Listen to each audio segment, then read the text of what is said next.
Good evening. I'm calling this meeting to order. The time is 5:30 p.m. in accordance with the Texas Open Meetings Act. Texas Government Code Chapter 551. This meeting is officially open with a quorum present. The following board members are present virtually, and I will now call each of their names in order of their districts. District 2 Trustee Toby Jackson. Good evening, President Ramos. Good evening, Toby. Good to see you. District 3 Trustee Quentin Phillips. Good evening, President Ramos. Quentin Phillips, present, representing District 3. Good to see you, Trustee Phillips. District 4 Trustee Daphne Brookins.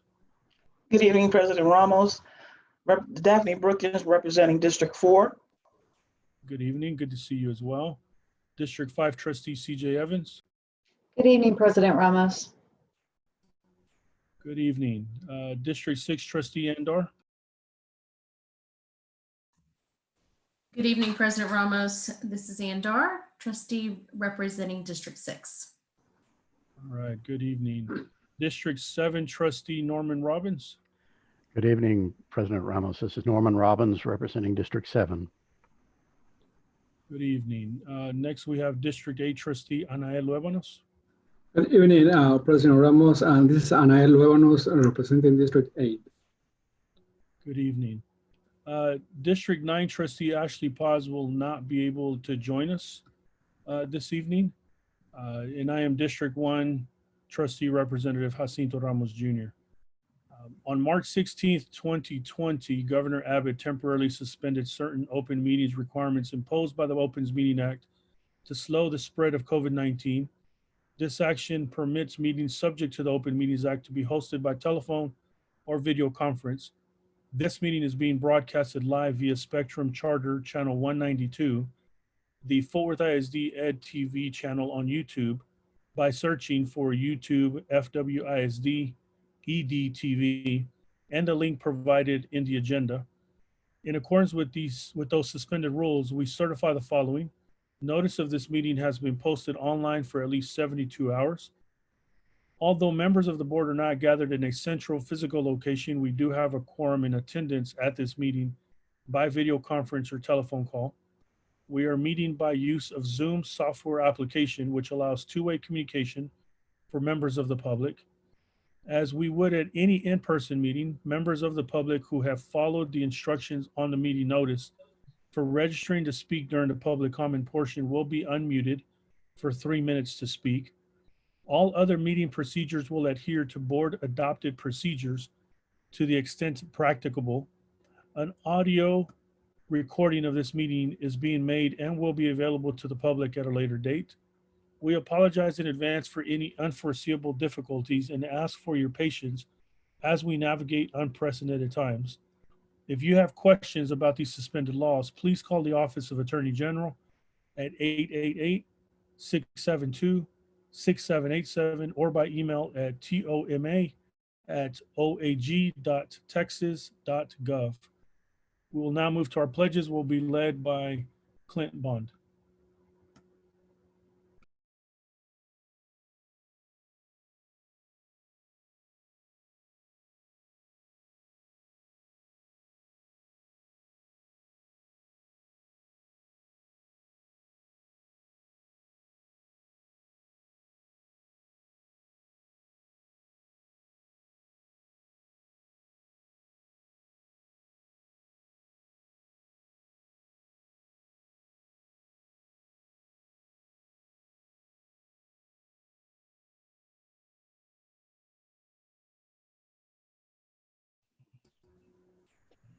President Ramos, would you like to lead us this evening?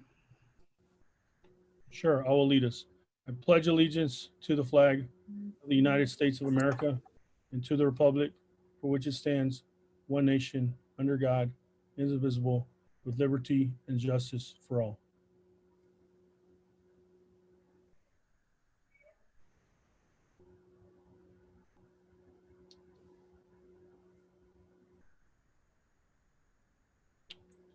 Did we lose Clint? No, sir, I'm here. I couldn't unmute for some reason. Okay. Clint, would you mind leading us through the Texas pledge? My apologies. I know the screen changed.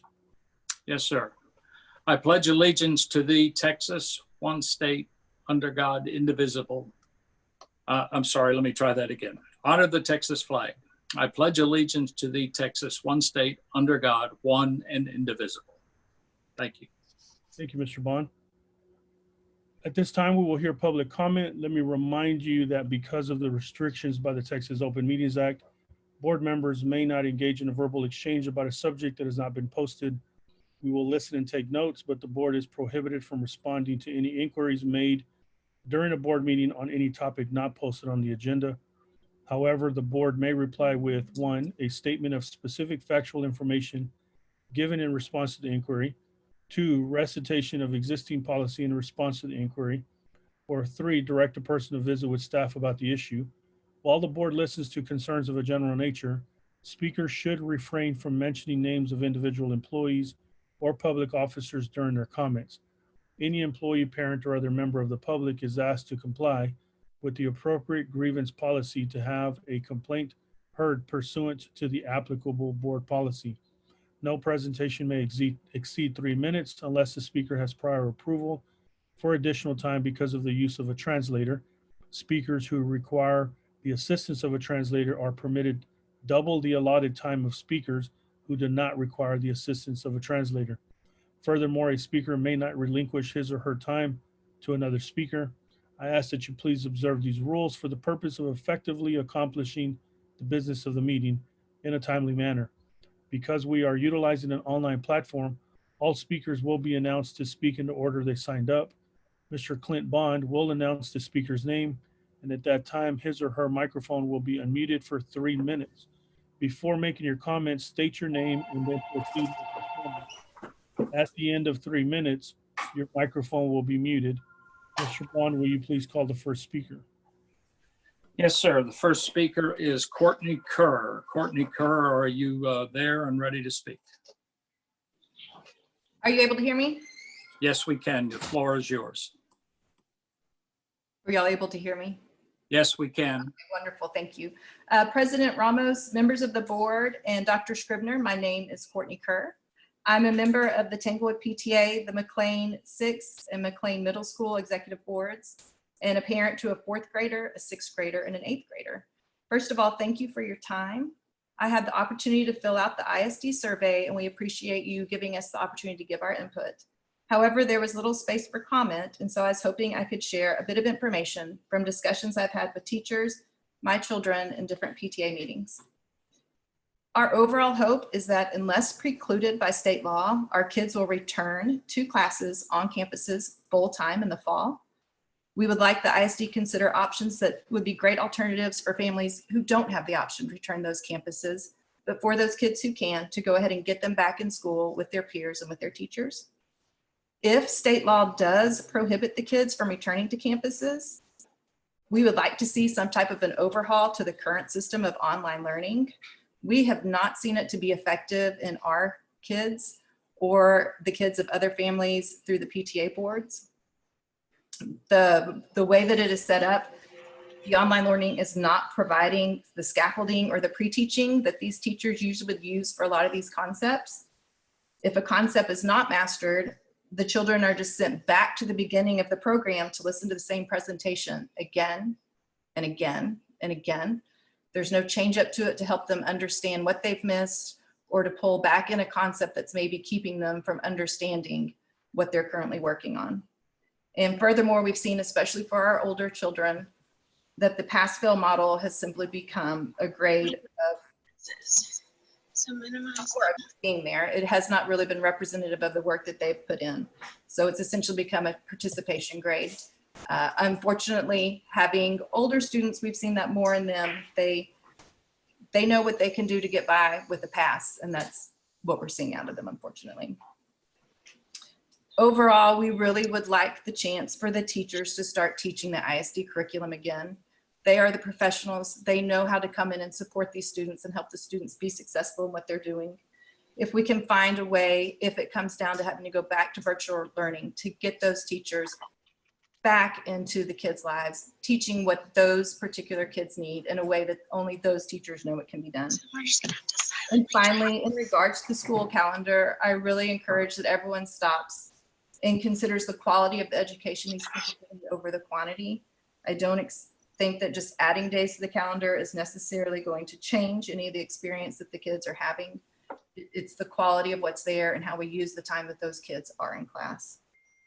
So I really do appreciate your time. I know y'all have so much on your plates with everything changing, trying to consider what every family and every child needs in this district.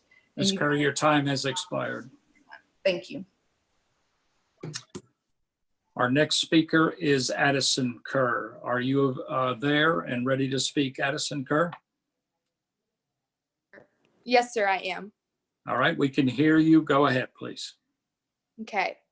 President Ramos, members of the board, and Dr. Scribner, my name is Addison Kerr, and I am currently an 8th grade student at McLean Middle School. I'm looking forward to attending Pascal High School this fall. During spring break, my family had plans to travel to Japan. My friends and I thought it would be amazing if when we came back, I could get school canceled simply because I went to Asia during coronavirus's spread. Obviously, our wish came true and we didn't go to Japan, but going to school has been anything, but not going to school has been anything but amazing.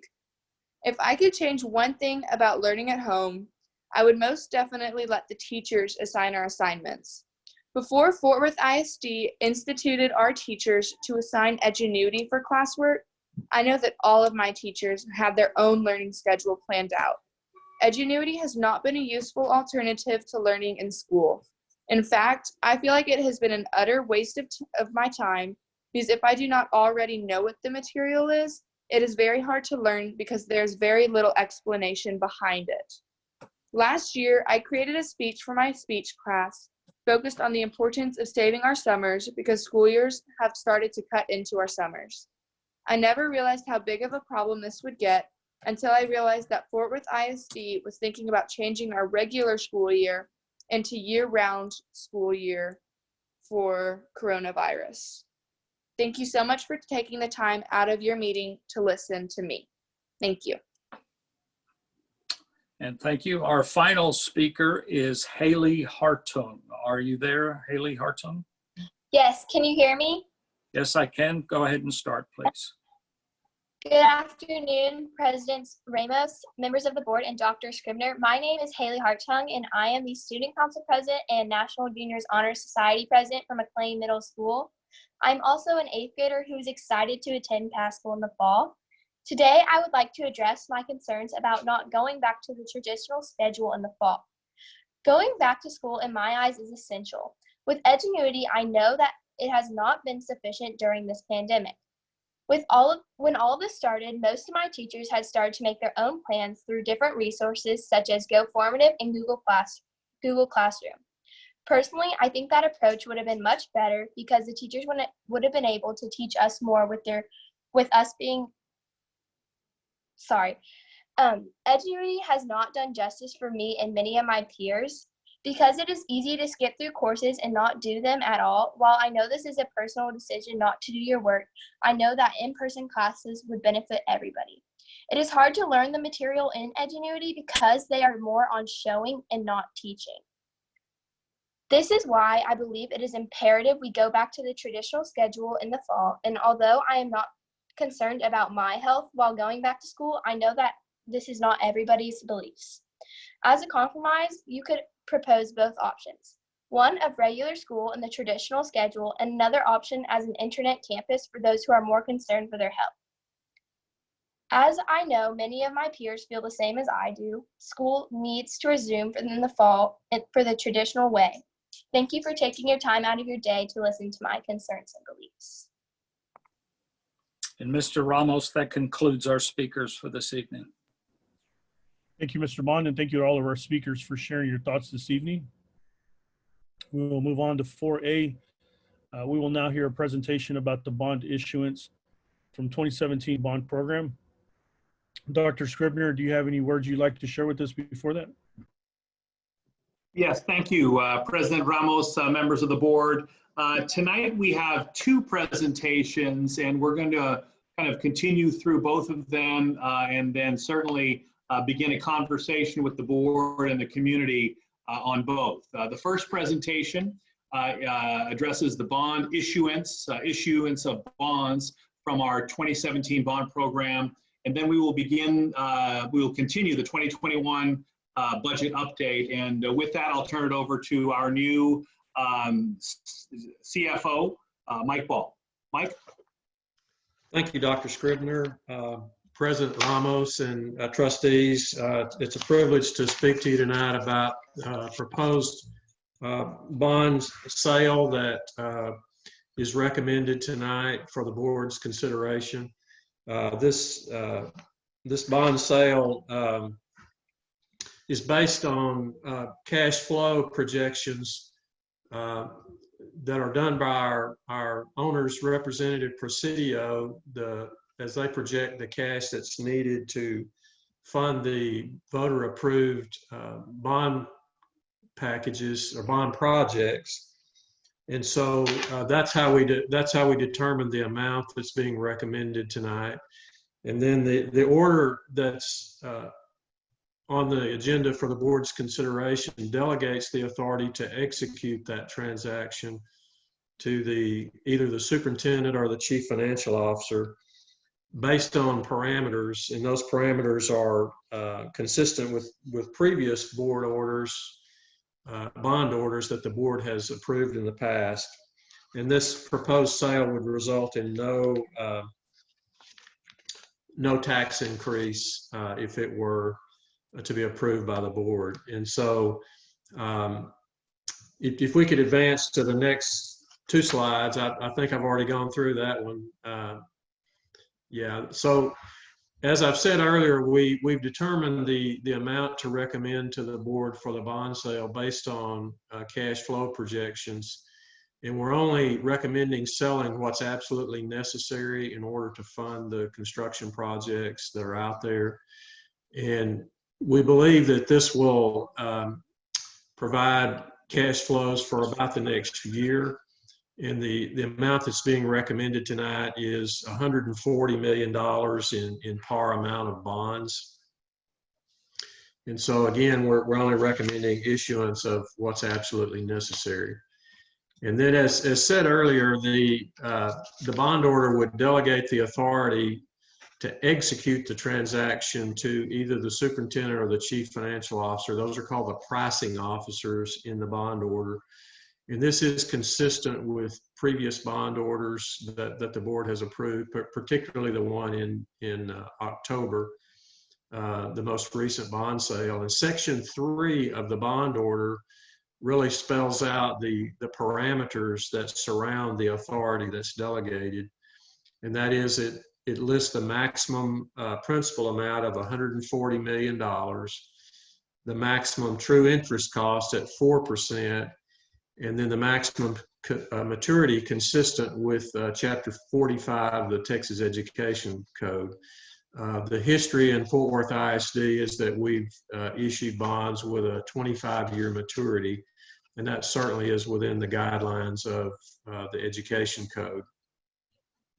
And the duration of the authority would be 12 months from the date of the approval if the board were to approve that tonight. And then the pricing officers also are granted the authority to determine the type of sale that would be most beneficial to the district, either a competitive sale or a negotiated sale.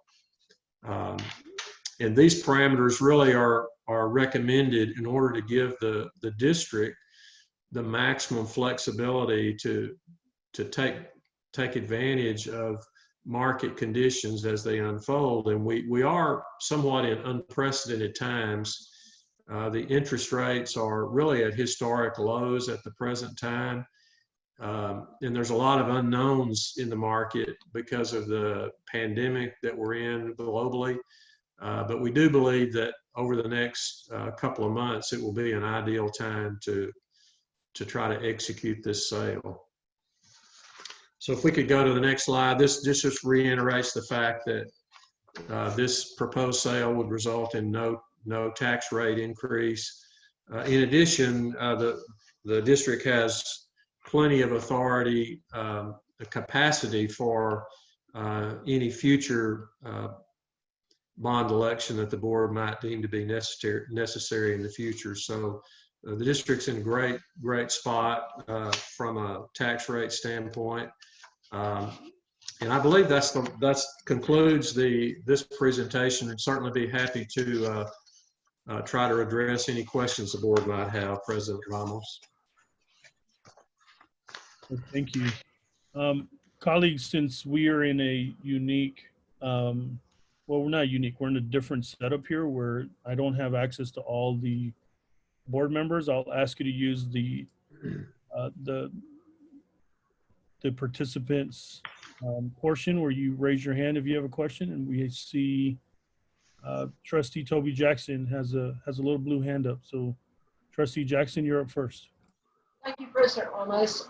First, on the pricing offers, if I could, Mr. Ball, whether they're negotiated or competitive, if we approve this tonight, this board does have a fiduciary responsibility to know when that's executed, and I presume that you'll have a protocol in place to let us know. Well, absolutely. That's a great question, Trustee Jackson. Certainly, we would keep the board informed throughout the process of. There's actually a calendar of events that we would need to put together, and certainly we would keep the board informed of that. Great, thank you. And then one last question. Are these dollars as were predicted? Did Presidio predict that we'd be at 140 million? Or are we at a higher amount because we've completed more work, or are we at a lesser amount because prices have changed? This amount is fairly consistent. It's not actually exactly to the dollar, but it's fairly consistent with the projections that were done at the outset of the construction program. Okay, thank you. Thank you. Any other colleagues have questions or comments? I don't see any more little blue hands. Anael here. I don't see my blue hand over here. Just a little raised hand piece, but you're good. Go ahead, my friend. How much money have we used of the 2017 bond, and how much money is left? We have had two sales, one for $162,340,000. And the second sale was October 10th of 2019, $139,350,000. I'm sorry, I haven't summed those up to be able to tell you what's left, but those are the two. This would be the third of the sales that we have done. So based on the cash flow from Presidio, are we expecting to sold all of them by 2021, or is this going to be a longer process? We would anticipate that the final sale would occur next year, about this time next year. Great, thank you. And if I may, President Ramos, Trustee Luevanos, and you'll remember at the outset when we were talking about the 2017 bond prior to its passage, we were talking about it in terms of the 6-year bond.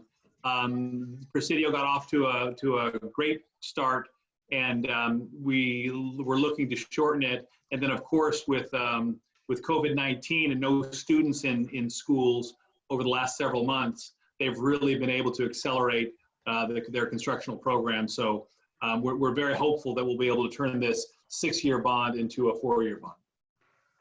Nice. Okay, next we have Trustee Daphne Brookins. They both just answered all of my questions. I was going to ask how long ago was the last bond, and how much we have left. So they answered both of those questions. Thank you. Okay, you're welcome. Any other questions from the board? Okay. Looks like we have no more questions from the board. Thank you, Mr. Ball. Appreciate the update on that. I think we're moving on to 2020-2021 budget update. Dr. Scribner, would you like to introduce this presentation as well? Yes, thank you. This is the beginning of a conversation with our board and community. And Mike Ball, our new CFO, will take us through this one as well. Thank you, Dr. Scribner, President Ramos. If we could go to the next slide, we'll just kind of go over the things that are included in this presentation. Wanted to give you the context for this budget discussion, and that is our network outage beginning in March, very early March, the global pandemic that has changed both our instructional settings and our work settings in our business operation, how the state funding system will play into that, the federal CARES funding, and then we'll look at the preliminary budget that we're looking at for the 2021 fiscal year. So if we could go to the next slide. As you know, that we had a network outage that began on March the 3rd, 2020. And our technology folks did a great job of standing up a disaster recovery environment where we could operate our business processes in that environment. And we, to their credit, and to a lot of folks in our payroll and HCM departments, we never missed a payroll through the network outage that we had. And we were able to function, basically making our payrolls and paying our bills from March the 3rd through May the 13th, when we were able to migrate our data from the disaster recovery environment into our production environment back on premises.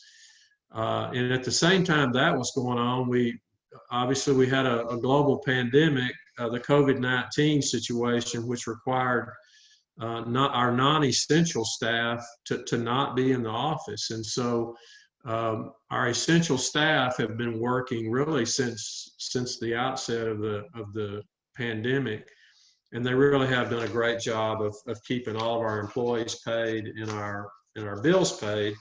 What we haven't been able to do during that time is the normal budget development process that we would be undergoing during that time of the year. And so the COVID-19 situation does create significant uncertainty as we look at what the 2021 fiscal year is likely to look like. And the biggest question that comes into play there is how many students will be in school when school returns in August of this year. How many of those will be on site? How many will be in an online learning setting?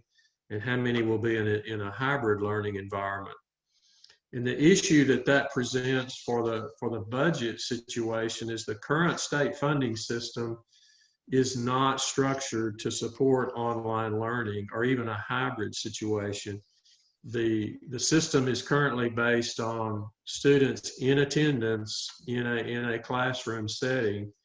And so we mention that because we need significant advocacy efforts to really alter the definition of what is attendance, because our system really for a generation has been based on average daily attendance adjusted for a student's learning setting. And so it will require some change, I think, statewide, as so many districts are looking at how can we meet the needs of students who may not be either able to or feel comfortable in an on-premise learning environment. And so then we think about the costs of complying with the Centers for Disease Control guidelines, the personal protective equipment that may be required and what that might cost, the alterations to our facilities that are in some of the documents that have just been released, the changes in our food service operations, and then how the social distancing will impact our transportation operations. And one of the big uncertainties that we have has to do with our child nutrition. And as you may know, the federal funding for the child nutrition program is based strictly on number of meals served. And so when we're not serving meals, there is no funding. And so as we look toward the 2021 school year, there's significant uncertainty surrounding what the child nutrition program will look like. And so the state funding system, as we've said, is based on on-site average daily attendance adjusted for the instructional setting of the students and to some extent property values. It is not currently structured to support online learning, and we do need to keep in mind there's advocacy needed there to affect change in that area. And that is a significant consideration as we look at what our state and federal revenues will be. The CARES funding is the next item which is on the next slide that you've read about, I'm sure. The federal funding was released last week, or notification of it. The funds weren't released, but the notification was released last week. And I don't know if you can read that, but that shows that Fort Worth ISD has been allocated $29,027,321 in CARES funding, which is the federal funding. And so it does warrant some caution. On the next slide, we talk about the state has actually released guidelines next week or last week on the 21st, which state that they will offset our state funding with this federal CARES funding. And that guidance came out on the 21st, which was last week. And the bolding there on that slide is my addition, just to draw your attention to the fact that the state has now told us they will be offsetting our state foundation school program funding with this federal money. So it will not be an additional funding source for the district. It will simply just make up for what they will reduce our foundation program by. And then they confirm that later in that same document by saying that really what we would do is just combine our general fund with the fund that they've prescribed that we use for this federal funding. And this is exactly almost to the letter of what they did back in 2009 when we had the ARA funding. You may recall when we had the economic downturn in 2008 and 2009. We got the federal stimulus package then. The state reduced our funding to an equal amount of the federal funding, and so that did not turn out to be additional funding either. So they appear to be on that same, well, they don't appear to be, they are on that same path this time around. So the next slide talks about the budget timeline and just sort of explains why we're on the path that we're on. The timeline is such that we have to have a budget adopted by statute before the beginning of the subsequent fiscal year, which begins on July 1st. We have a board meeting scheduled on June 26th. So the law requires that we publish in the newspaper notice of the meeting with some financial summaries of the proposed budget. And that publication has to be done no earlier than 30 days prior to the meeting and no later than 10 days prior. And those dates are, so that would have to be sometime between May the 27th and June the 16th. We've actually got to publish the numbers and do all the truth in taxation calculations to notify the public of the meeting at which the board would consider adoption of the budget. The other issue that we've got, which is not really a financial issue, but that that notice that has to be published in the paper is a very prescribed document with specific language. And uncertainty exists at this time as to whether or not the governor will extend the emergency order that relieves some of the open meetings requirements and enables us to have these meetings via Zoom. And so that will dictate the actual language in that notice. And so that's another uncertainty, although it's not a financial uncertainty. It is, we'll have to wait and see what the governor announces he will do related to that as we develop that language. So the next slide then talks about the process that we've used in light of all these circumstances that we've just gone over. Because we were not able to have the normal budget development process that we would like to have had, we've taken the audited numbers from June 30th, 2019's fiscal year end, because those are really that's the last complete year we have with data. And we've adjusted those data for known items, the salary increases, the personnel changes that we know took place for the current year.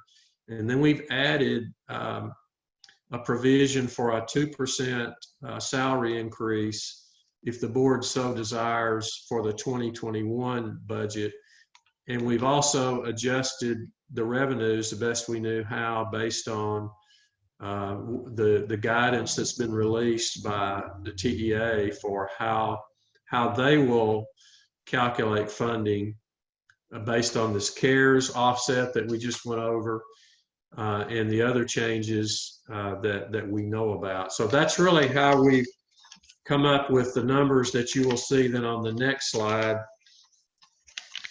And so this is being presented simply what I'm calling it is sort of a compliance budget.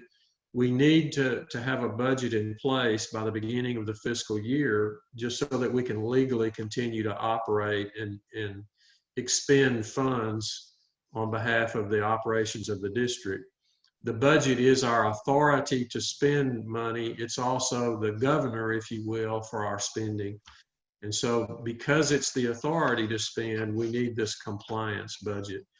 And our plan would be, if the board would consider approval of this budget in late June, that we would conduct a process similar to what we would like to have done during the time when our network outage was occurring. And then we would come back early in the fiscal year with proposed changes to the budget to make it a document that would be consistent with a guiding document for the operations of the 2021 fiscal year. And so the proposed next steps that we would foresee would be to recommend adoption of this budget to the board on June the 26th.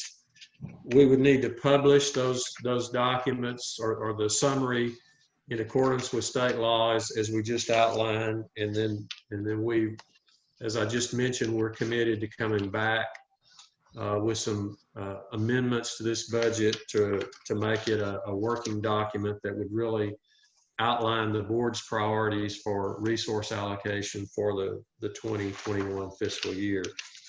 And with that, President Ramos, I'd be pleased to address any questions board members might have. Thank you, Chief Ball. Looks like, again, working off of the participants box here, I'm looking for you to push the raise hand. If you have questions or comments, we first have Trustee Toby Jackson. Thank you, President Ramos. Mr. Ball, thank you for your presentation and all of your work. This is a new frontier. You asked for help with ADA. How can this board help you with ADA? A great question, Trustee Jackson. I think the advocacy that would be needed there would be for the definition of what attendance is. Currently, that is found in the student attendance handbook, and we believe that either through executive order or simply an administrative change, that the definition of attendance could be changed to actual attendance in an online setting. Not sure about that, but whether, obviously, if it needs a statutory change, that would require a special session of the legislature. But there could be, I think, an executive order that would make that change. So I think that's the primary thing that's needed is to define attendance so that a child in attendance in an online setting could qualify for the state funding, which for the entire time I've been involved in school funding in Texas, it's been based on average daily attendance. Thank you. Any other questions or comments from the board? I don't see any questions or comments. Dr. Scribner, Chief Ball, appreciate your presentations this evening. Thank you. We will move on to discussion of consent agenda items. As board president, I'm making the following statement in accordance with board policy BBFA local. This is a reminder to all board members of the legal conflict of interest requirements and disclosure requirements you may have for matters under consideration of the agenda, on the agenda for this meeting. If required by law, board members shall recuse themselves from all discussion and shall abstain from voting on any matter pertaining to such a disclosure. Before we discuss any items, please note the consent agenda item K, which was to approve purchase of safety and security equipment, including a public address PA system, cabling, and additional technology components at the Teaching and Learning Center, has been pulled from the agenda and will not be addressed tonight. So aside from that one, do we have any questions concerning an agenda item from anyone on the board? I will call on each trustee and you will have an opportunity to ask questions or to make comment. First up, District 2 Trustee Toby Jackson. Thank you, President Ramos. No questions or comments. Thank you. District 3 Trustee Quentin Phillips. No discussion, sir. Thank you. District 4 Trustee Daphne Brookins. No discussions at this time. Okay. District 5 Trustee CJ Evans. No questions, but I did want to say I was really happy to see all the after school, all the things go through about after school and all the wonderful ways our Fort Worth after school program serves so many of our kids year after year. Thank you. District 6 Trustee Andar. I do have one question. Thank you, President Ramos. And this is regarding item 6J. It's with the PTEC schools. And it's just a point of clarification because there's some different terminology and I want to make sure that I'm understanding what all the terminology is. And that is basically, what is the difference between a PTEC school, an early college high school, and an early college academy?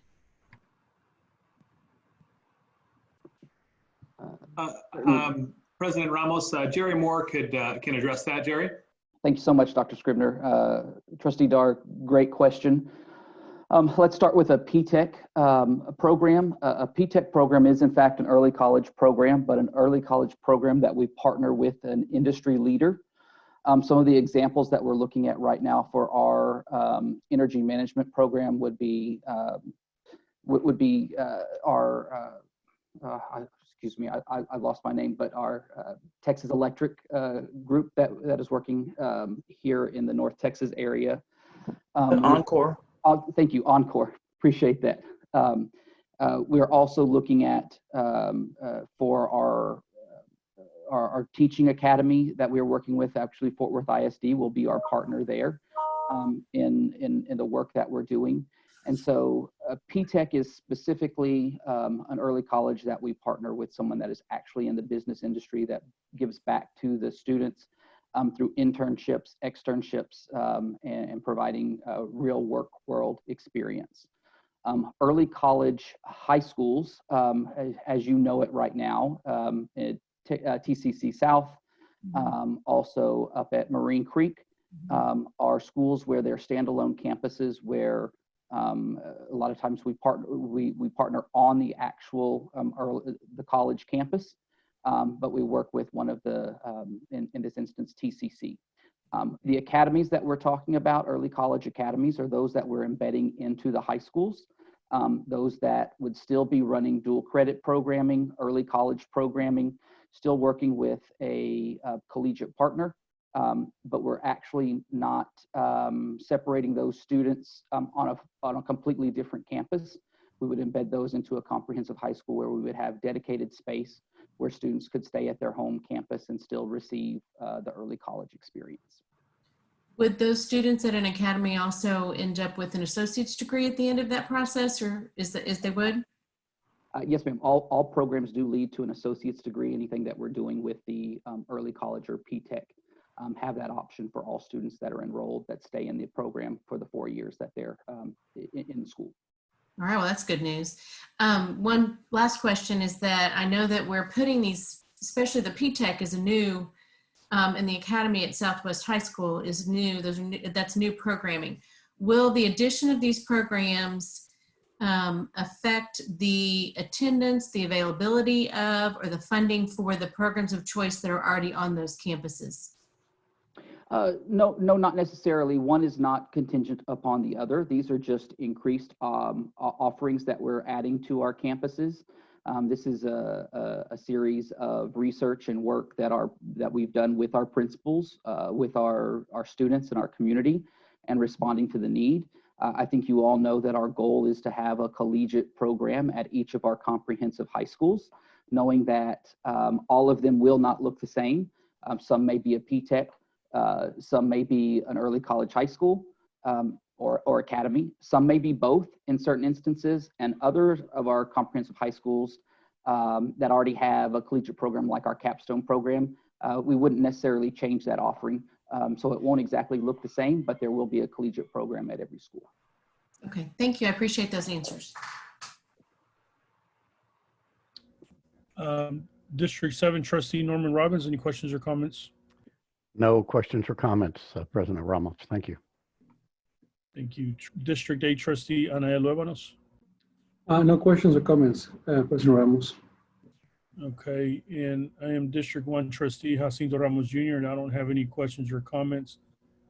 So it looks like that will end our conversation on consent agenda unless, well, Toby Jackson, Trustee Toby Jackson, I see a hand up.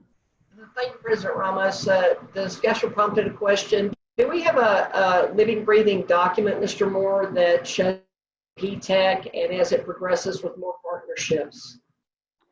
We actually do have a living document. We actually have a team that is working with those partnerships to try to reach out. Like I said, I think P-TECH is like the ideal situation for us. One size definitely doesn't fit all, but anything that we can do to put a partnership in place for a P-TECH Academy is something that we're interested in. And I could definitely share the foundational work that's already started for different high schools. Great, thank you so much. Thank you, President Ramos. Looks like we have a question from Trustee Daphne Brookins. Yeah, I wanted to see, it's a comment, I guess. If we do decide to go partial in school and then the other online, what does after school look like?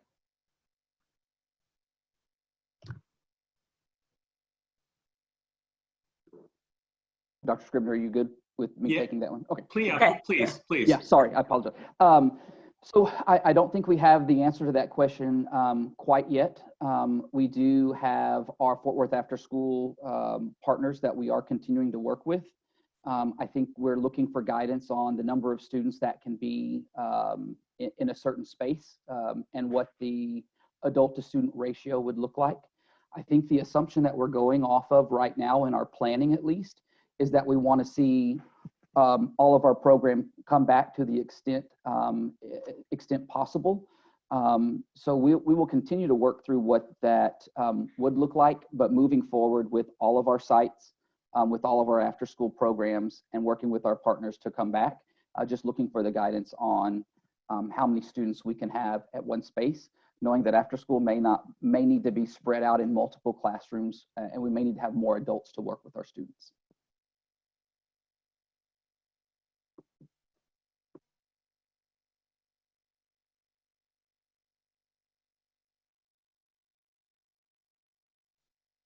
You're on mute, President Ramos. Thank you. Looks like those are all the questions from the board. The time is 6:20 p.m. The date is Tuesday, May 26, 2020. We will now recess and reconvene virtually for executive session as authorized by Chapter 551 of the Texas Government Code under Sections 551.071, .072, .074, and .076.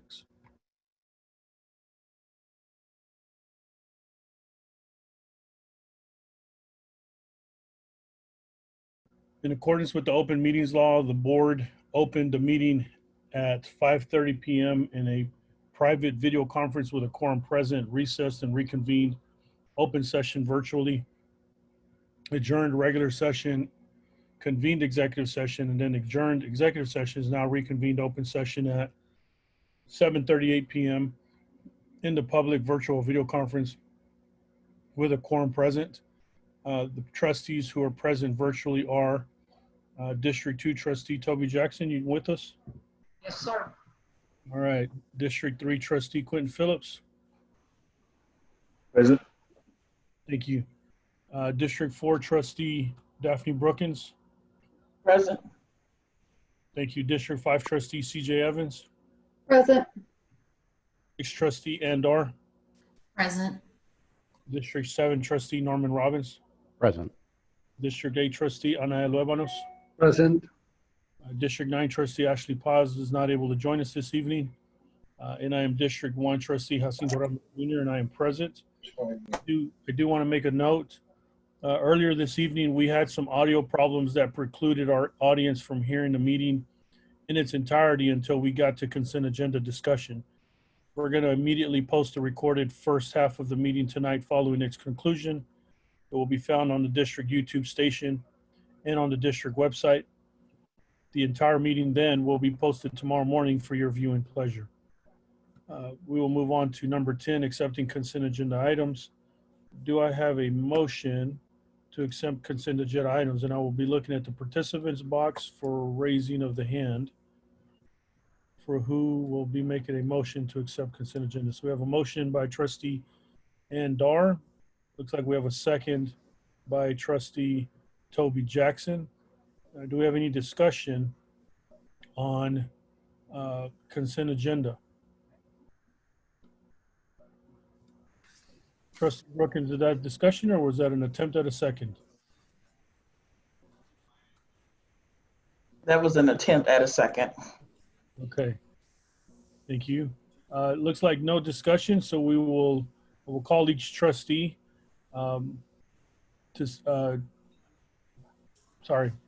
we'll call on each trustee in case you have any discussion. And then after that, we'll move the voting. I'll call on trustees again. So District 2 Trustee Toby Jackson, any discussion? Yes, sir. District 3 Trustee Quentin Phillips. No discussion. District 4 Trustee Daphne Brookins. No discussion at this time. Thank you. District 5 Trustee CJ Evans. No discussion. Thank you. District 6 Trustee Andar. No discussion. District 7 Trustee Norman Robbins. No discussion. District 8 Trustee Ana Luebanos. No discussion. And I'm District 1 Trustee Jacinto Ramos Jr. I have no discussion. We'll please move to voting. As I call your names, please say yes or no. District 2 Trustee Toby Jackson. Round motion. Thank you. District 3 Trustee Quentin Phillips. Yes. District 4 Trustee Daphne Brookins. Yes. District 5 Trustee CJ Evans. Yes. District 6 Trustee Andar. Yes. District 7 Trustee Norman Robbins. Yes. District 8 Trustee Ana Luebanos. Yes. And I'm District 1 Trustee Jacinto Ramos Jr. and I vote yes, so the motion passes unanimously, 8-4 and 0 against. 11A, there were no items removed from consent agenda, so we will move on to 11B. For personnel, I believe I have a motion by, who's the motion by? My apologies. I've got it. Trustee CJ Evans, what is your motion? I move to approve the direct administrative appointment of Alex Alfonso to a staff attorney. Thank you. Looks like we have a second by Trustee Toby Jackson. Any discussion? I will call on each trustee just in case. District 2 trustee Toby Jackson, any discussion? No discussion. Thank you. District 3 trustee Quentin Phillips. No discussion. District 4 trustee Daphne Brookins. No discussion. District 5 trustee CJ Evans. No discussion. District 6 trustee Ann Dar. No discussion. District 7 trustee Norman Robbins. No discussion. District 8 trustee Anaya Luebanos. No discussion. I'm District 1 trustee Jacinto Ramos Jr. and I have no discussion. We will now move to voting. As I call your names, trustees, please say yes, no, or abstain. District 2 trustee Toby Jackson. Yes. District 3 trustee Quentin Phillips. Yes. District 4 trustee Daphne Brookins. Yes. District 5 trustee CJ Evans. Yes. District 6 trustee Ann Dar. Yes. District 7 trustee Norman Robbins. Yes. District 8 trustee Ana Luebanos. Yes. And I am District 1 trustee Jacinto Ramos Jr. and I vote yes. Motion passes 8-4 and 0 against. Dr. Scribner, do you have an introduction you'd like to make? Yes, thank you very much. And thank you, board. We were very pleased to welcome back to Fort Worth ISD Alex Athanason in his position of legal counsel.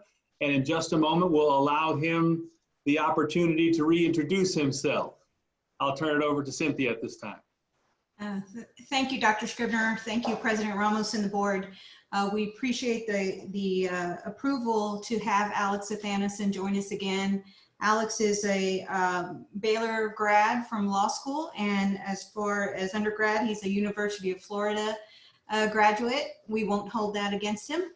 Alex has actually worked with the district for 3 years now, a little under 3 years. Originally as an employee and an attorney for the district, and then most recently supporting the district remotely through one of the firms that we work with here in town. We appreciate all the work that Alex has been doing with us, and we appreciate the board and Dr. Scribner for supporting this direct appointment. Alex. Thank you, Ms. Ricon, Dr. Scribner, President Ramos, and distinguished members of the board.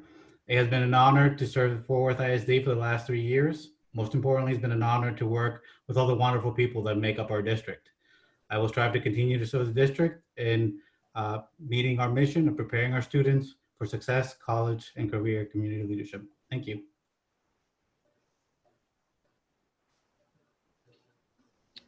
Thank you, Dr. Scribner and Ms. Rincon, and welcome back, Mr. Athanason. Thank you, sir. We will now move on to action agenda item A, which is to consider and take action on resolution agreement regarding SJ employment claims. Looking for a motion.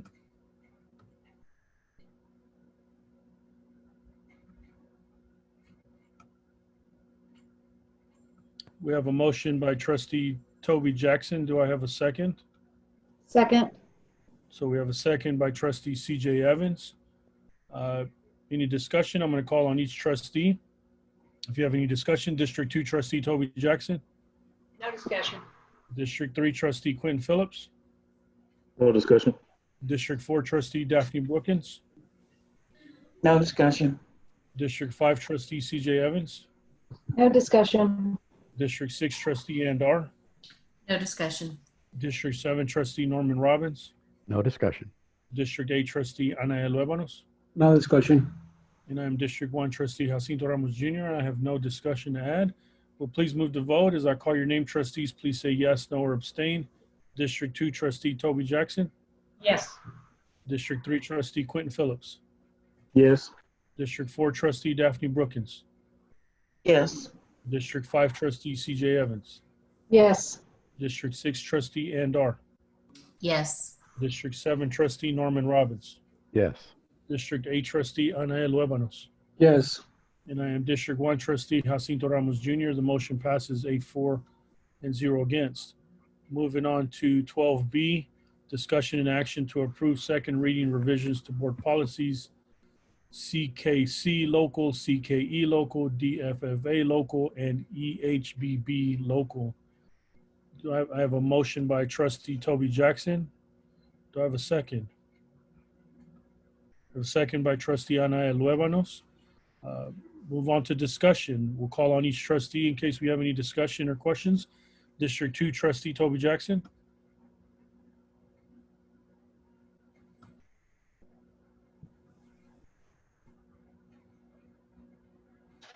Looks like none. District 3 trustee Quentin Phillips. No discussion. District 4 trustee Daphne Brookins. No discussion. District 5 trustee CJ Evans. No discussion. District 6 trustee Andar. No discussion. District 7 trustee Norman Robbins. No discussion. District 8 trustee Ana Luebanos. No discussion. And I'm District 1 trustee Jacinto Ramos Jr. and I have no discussion. We will now move to vote. So I call your name, trustees. Please say yes, no, or abstain. District 2 trustee Toby Jackson. Yes. District 3 trustee Quentin Phillips. Yes. District 4 trustee Daphne Brookins. Yes. District 5 trustee CJ Evans. Yes. District 6 trustee Andar. Yes. District 7 trustee Norman Robbins. Yes. District 8 trustee Ana Luebanos. Yes. District 1 trustee Jacinto Ramos Jr. and I vote yes. Motion passes 8-4 and 0 against. We will move on to 12C, discussion and action to approve board appointments to the District Advisory Committee. Do I have a motion? Does the trustee Jackson, you have that motion? Yes, sir. Mind reading that motion out for us, please? Thank you, Mr. Ramos. I move that the board appoint the following individuals to the District Advisory Committee. Place 13, elementary school president, Mackenzie Carpenter. Place 14, middle school, Hannah Dubrovoli. Place 15, high school parent, Brett Helmer. Place 16, special education parent, Jason Amon. Place 17, program of choice, school of choice parent, Chandra Ricchetti. Place 18, community representative, Alexandra Thurman. Place 19, community representative, Stephen Poole. Place 20, business representative, Steve. Place 21, business representative, Estrus Tucker. And additional appointed positions as allowed by board policy BQA local in order to provide a diverse makeup of the community. Place 13, elementary school parent, Roxanne Martinez. Place 15, high school parent, Joy Schwartz.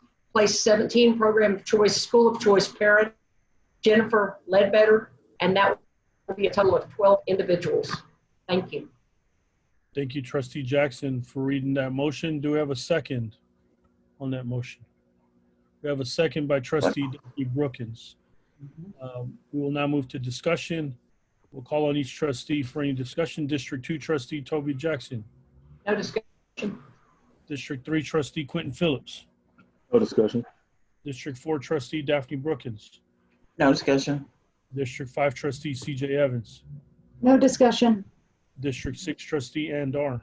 No discussion. District 7 trustee Norman Robbins. No discussion. District 8 trustee Ana Luebanos. No discussion. And I am District 1 trustee Jacinto Ramos Jr. and I have no discussion. We will now move to vote. As I call your name, trustees, please say yes, no, or abstain. District 2 trustee Toby Jackson. Yes. District 3 trustee Quentin Phillips. Yes. District 4 trustee Daphne Brookins. Yes. District 5 trustee CJ Evans. Yes. District 6 trustee Andar. Yes. District 7 trustee Norman Robbins. Yes. District 8 trustee Ana Luebanos. Yes. And I am District 1 trustee Jacinto Ramos Jr. and I vote yes. So the motion passes 8-4 and 0 against. Moving on to 12D, discussion and action to approve COVID-19 related 2019-2020 missed school day waiver. Looking for a motion. Looks like I have a motion by trustee Toby Jackson. Do I have a second? We have a second by trustee Andar.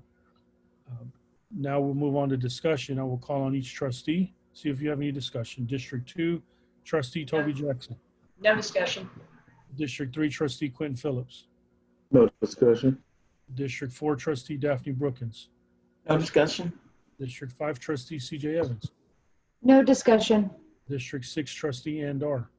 No discussion. District 7, trustee Norman Robbins. No discussion. District 8, trustee Ana Luebanos. No discussion.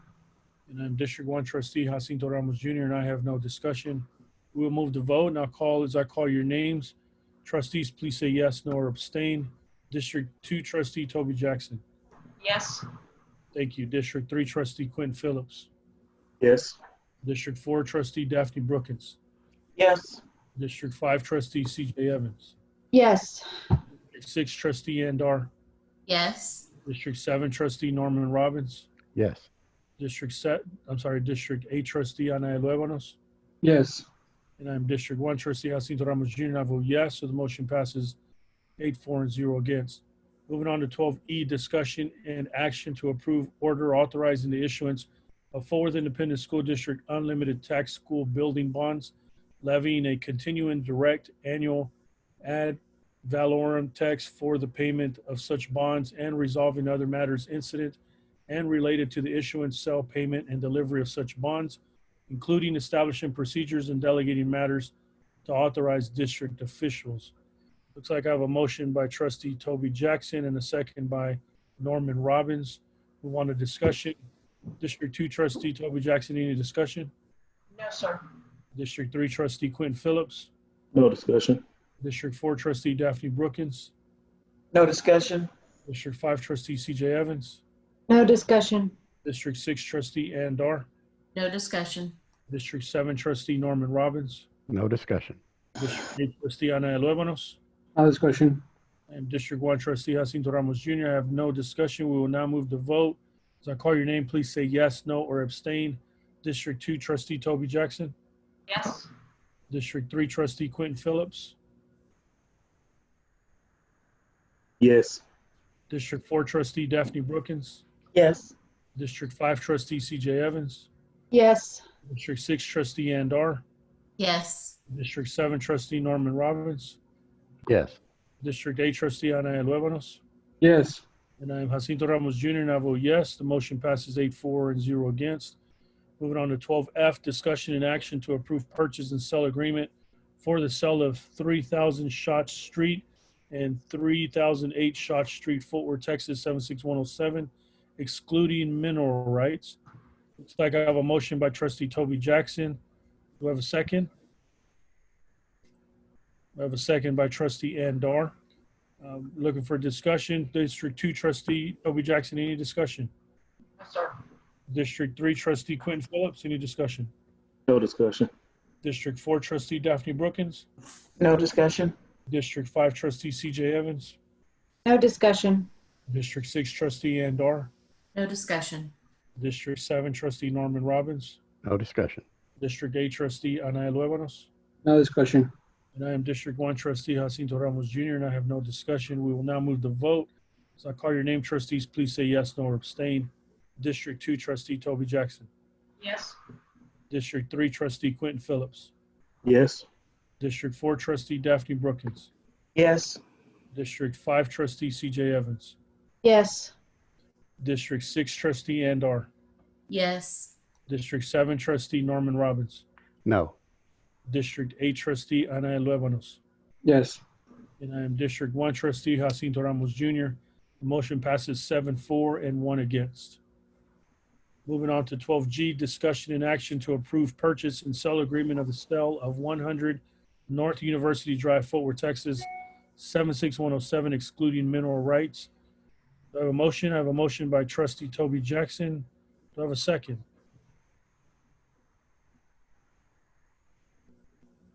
I have a second by trustee Andar. We'll move on to discussion. District 2 trustee Toby Jackson, any discussion? No discussion. District 3 trustee Quentin Phillips. No discussion. District 4 trustee Daphne Brookins. No discussion. District 5 trustee CJ Evans. No discussion. District 6 trustee Andar. No discussion. District 7 trustee Norman Robbins. No discussion. District 8 trustee Ana Luevanos. No discussion. And I am District 1 trustee Jacinto Ramos Jr. and I have no discussion. We will move to vote. As I call your name, trustees say yes, no, or abstain. District 2 trustee Toby Jackson. Yes. District 3 trustee Quentin Phillips. Yes. District 4 trustee Daphne Brookins. Yes. District 5 trustee CJ Evans. Yes. District 6 trustee Andar. Yes. District 7 trustee Norman Robbins. No. District 8 trustee Ana Luevanos. Yes. And I am District 1 trustee Jacinto Ramos Jr. and I vote yes. The motion passes 7-4 and 1 against. 12H, discussion and action to approve purchase and sell agreement for the sale of 2901 Shot Street, Fort Worth, Texas, 76107, excluding mineral rights. I have a motion by trustee Toby Jackson. Do I have a second? Looks like I have a second by trustee Andar. Move on to discussion. District 2 trustee Toby Jackson, any discussion? No, sir. District 3 trustee Quentin Phillips. No discussion. District 4 trustee Daphne Brookins. No discussion. District 5 trustee CJ Evans. No discussion. District 6 trustee Andar. No discussion. District 7 trustee Norman Robbins. No discussion. District 8 trustee Ana Luevanos. No discussion. And I'm District 1 trustee Jacinto Ramos Jr. I have no discussion. We'll move on to voting. As I call your name, trustees, please say yes, no, or abstain. District 2 trustee Toby Jackson. Yes. District 3 trustee Quentin Phillips. Yes. District 4 trustee Daphne Brookins. Yes. District 5 trustee CJ Evans. Yes. District 6 trustee Andar. Yes. District 7 trustee Norman Robbins. No. District 8 trustee Ana Luevanos. Yes. And I'm District 1 trustee Jacinto Ramos Jr. and I vote yes. Motion passes 7-4 and 1 against. Moving on to 12I, discussion and action to approve purchase and sell agreement of the sale of 2808 Taylor Street, Fort Worth, Texas, 76107, excluding mineral rights. I'm looking for a motion. Motion by trustee Toby Jackson. Do I have a second? So we have a second by trustee Andar. Going to discussion. District 2 trustee Toby Jackson, any discussion? No discussion. District 3 trustee Quentin Phillips. No discussion. District 4 trustee Daphne Brookins. No discussion. District 5 trustee CJ Evans. No discussion. District 6 trustee Andar. No discussion. District 7 trustee Norman Robbins. No discussion. District 8 trustee Ana Luevanos. No discussion. And I'm District 1 trustee Jacinto Ramos Jr. I have no discussion. We will now move to vote. As I call your names, trustees, please say yes, no, or abstain. District 2 trustee Toby Jackson. Yes. District 3 trustee Quentin Phillips. Yes. District 4 trustee Daphne Brookins. Yes. District 5 trustee CJ Evans. Yes. District 6 trustee Andar.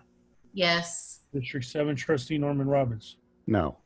District 8 trustee Ana Luevanos. Yes. And I'm Jacinto Ramos Jr., District 1 trustee. I vote yes. Motion passes 7-4 and 1 against. Moving on to 12J, discussion and action to approve purchase and sell agreement for the sale of 2821 Cullen Street, Fort Worth, Texas, 76107, excluding mineral rights. Do I have a motion? Looks like I have a motion by trustee CJ Evans and a second by trustee Toby Jackson. Moving on to discussion, District 2 trustee Toby Jackson, any discussion? No, sir. District 3 trustee Quentin Phillips. No discussion. District 4 trustee Daphne Brookins. No discussion. District 5 trustee CJ Evans. No discussion.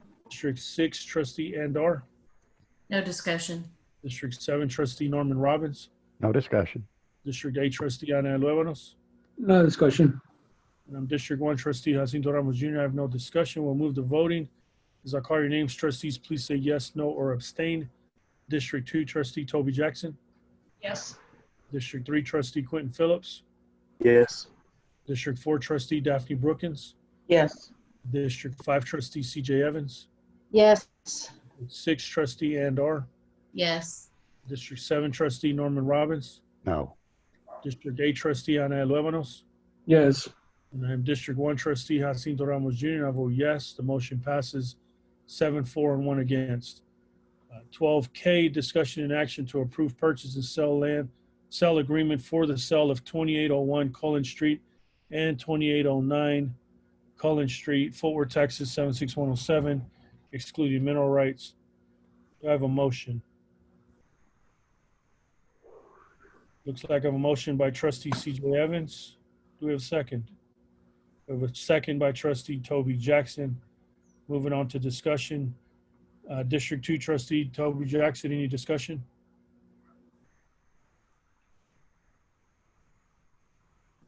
District 3, sorry. District 3 trustee Quentin Phillips. No discussion. District 4 trustee Daphne Brookins. No discussion. District 5 trustee CJ Evans. No discussion. District 6 trustee Ann Dar. No discussion. District 7 trustee Norman Robbins. No discussion. District 8 trustee Ana Luevanos. No discussion. District 1 trustee Jacinto Ramos Jr. And I have no discussion. We will now move to vote. As I call your names, trustees, please say yes, no, or abstain. District 2 trustee Toby Jackson. Yes. District 3 trustee Quentin Phillips. Yes. District 4 trustee Daphne Brookins. Yes. District 5 trustee CJ Evans. Yes. District 6 trustee Ann Dar. Yes. District 7 trustee Norman Robbins. No. District 8 trustee Ana Luevanos. Yes. And District 1 trustee Jacinto Ramos Jr. And I vote yes, so the motion passes 7-4 and 1 against. Moving on to 12L, discussion and action to approve purchase and sell agreement for the sale of 2720 Collins Street, Fort Worth, Texas 76107, excluding mineral rights. Do I have a motion?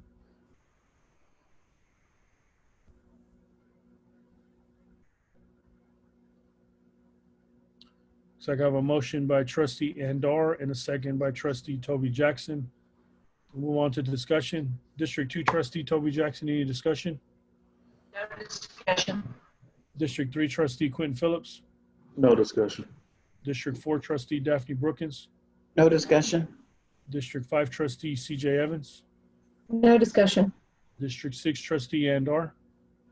No discussion. District 7 trustee Norman Robbins. No discussion. District 8 trustee Luevanos.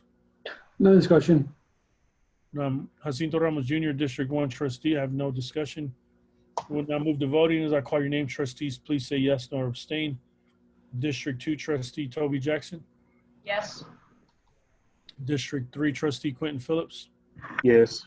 District 4 trustee Daphne Brookins. Yes. District 5 trustee CJ Evans. Yes. District 6 trustee Andar. Yes. District 7 trustee Norman Robbins. No. District 8 trustee Ana Luevanos. Yes. District 1 trustee Jacinto Ramos Jr. And I vote yes. Motion passes 7-4 and 1 against. Almost there, my friends. 12M, discussion and action to approve purchase and sell agreement for the sale of 1066 West Magnolia Avenue, Fort Worth, Texas 76104, excluding mineral rights. Do I have a motion? I have a motion by trustee CJ Evans and a second by trustee Toby Jackson. Moving on to discussion. District 2 trustee Toby Jackson, any discussion? No discussion. District 3 trustee Quentin Phillips.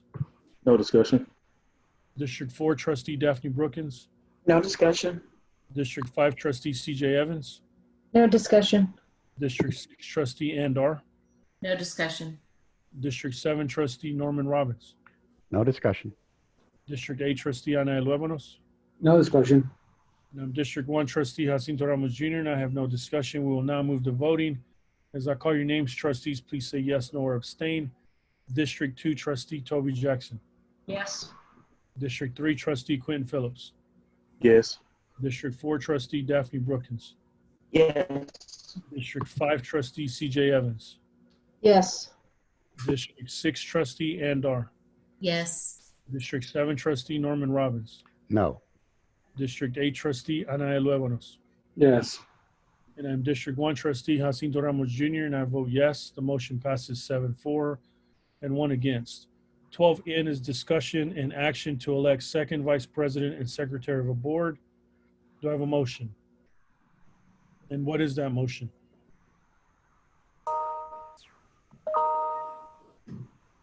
So have a motion by trustee Toby Jackson. What is that motion? I move that we elect trustee Ana Luevanos, secretary of this board, for a term of 1 year, and we elect trustee Quentin as second vice president of this board for a term of 1 year. Okay. So the motion on the floor by trustee Toby Jackson is to elect Ana Luevanos, trustee Ana Luevanos, as secretary of the board for 1 year and elect trustee Quentin Phillips as second vice president of the board for 1 year. Do I have a second?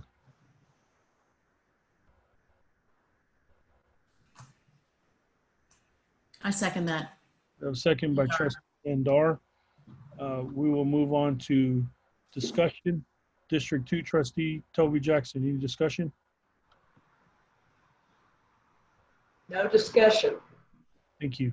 District 3 trustee Quentin Phillips. No discussion.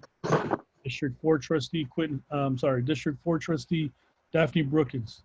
No discussion. District 5 trustee CJ Evans. No discussion.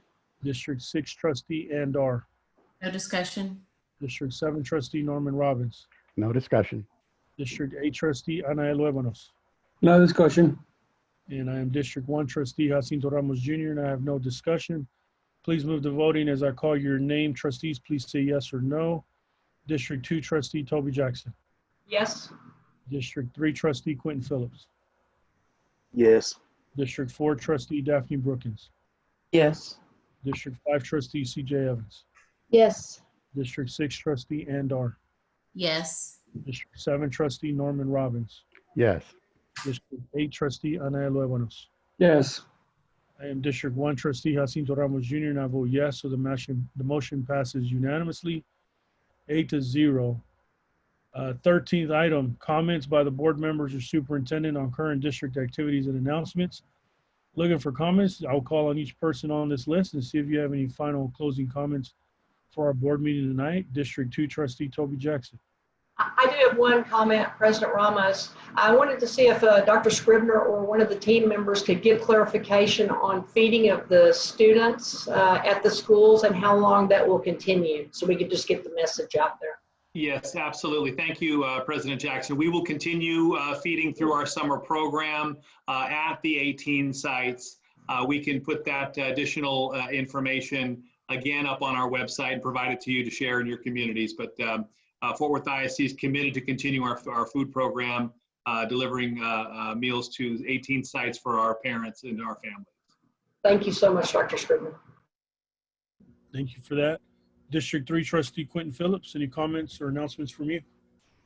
Simply briefly, just wanted to continue my gratitude towards everyone through all the work they're doing to keep us moving forward in a positive direction.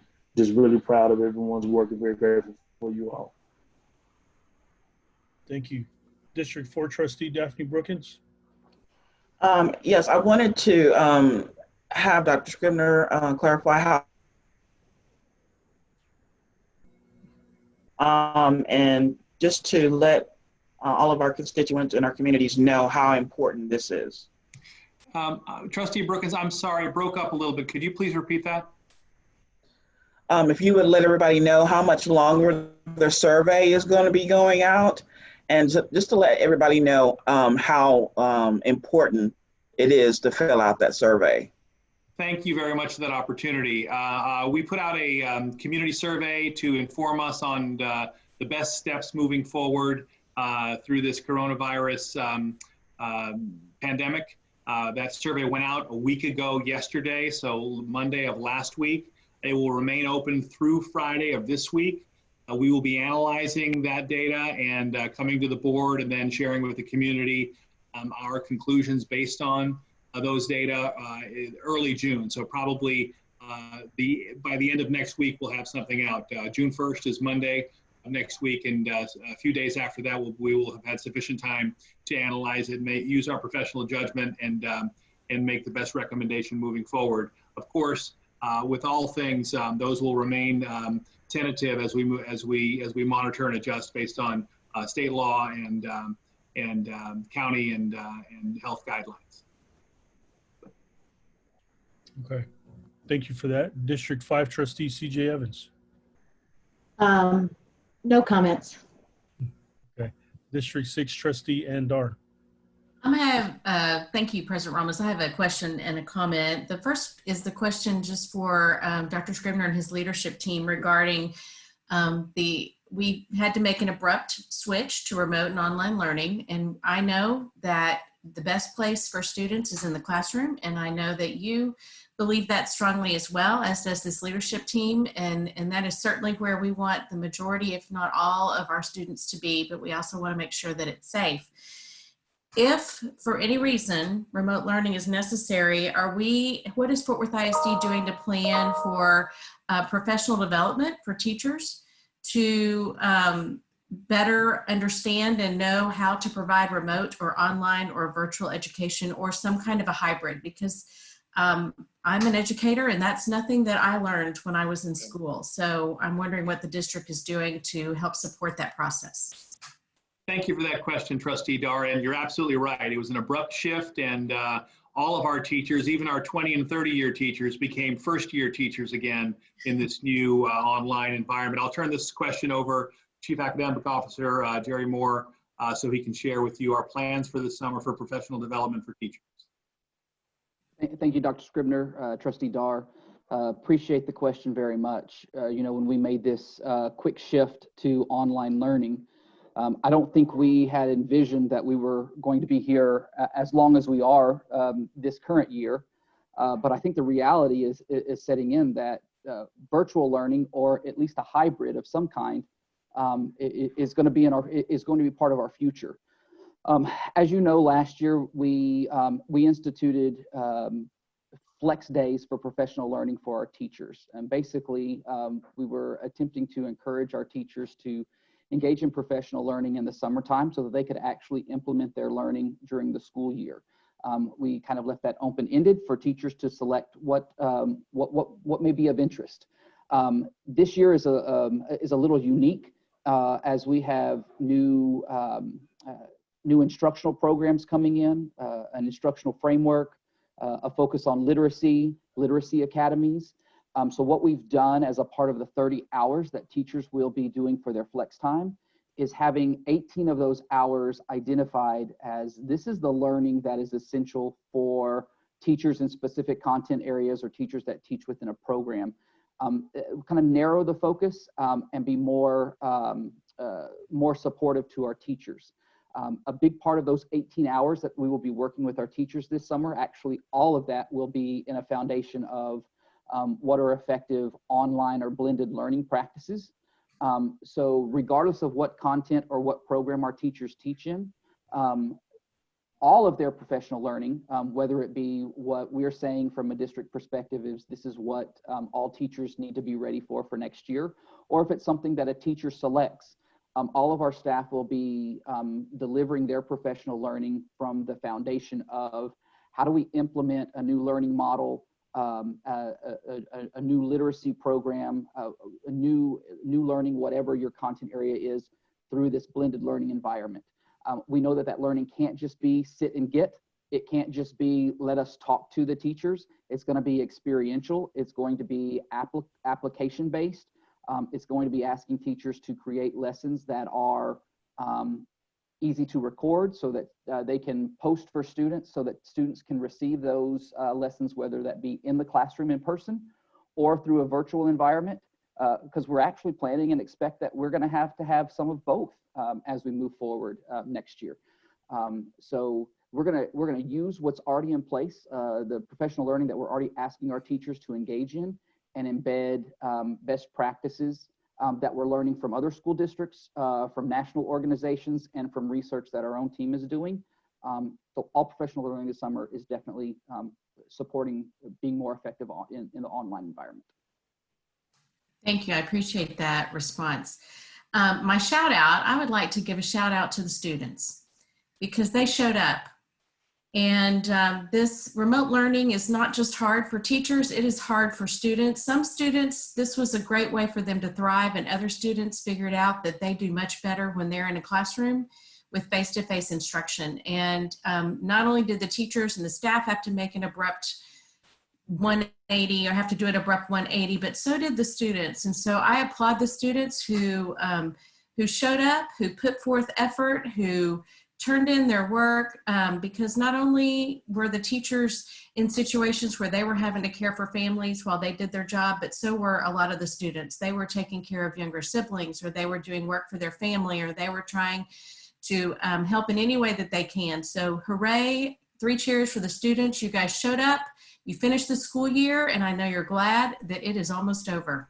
So yay for you. Thank you. Thank you, Trustee Dart. Next, District 7, Trustee Norman Robbins. Any comments or announcements? Yes, thank you, President Ramos. I would just like to thank our staff for moving as rapidly as they possibly can on trying to figure out the best way forward. I know a lot of our families are very anxious about what the future is going to be like. So as soon as we can make a determination using facts, that will be very, very helpful to them. And I realize that, you know, this isn't entirely in our control, but whatever we can control, I appreciate us making that public just as soon as we can to alleviate a lot of the anxiety that some people may be having. So thank you, staff, for doing that. And thank you to our students for being flexible. This is a very difficult time, and we appreciate all your efforts. Thank you. Thank you, Trustee Robbins. District 8, Trustee Ana Luevanos. Thank you, President Ramos. I want to thank our students again for their effort to do their homework. But again, I'll thank our teachers for being so flexible and working late on grading those late assignments that students turn in. So thank you to the teachers who are always working late and nights to get our students across the finish line. And I would like to see a report by Presidio on how are we doing with the bond money and how much progress we have made. I know we are probably going to save money by finishing up 2 years ahead of schedule. And that money that we might finish ahead of schedule, how are we planning to spend that money for the next before the next bond? Thank you. Thank you, Trustee Luevanos. Dr. Scribner, Superintendent. Yes, as a follow-up to Trustee Brookins' question, staff clarified, we've already heard from 26,000 individuals who have taken the survey, and staff has indicated that the survey will be extended through Sunday evening. So originally planned for Friday, we want to extend it through Sunday to get as much information as possible before June the 1st. Thank you. Thank you. Looks like that's all the comments and announcements from our board for this evening. This meeting is now adjourned at 8:19 p.m. Everyone stay safe. Thank you.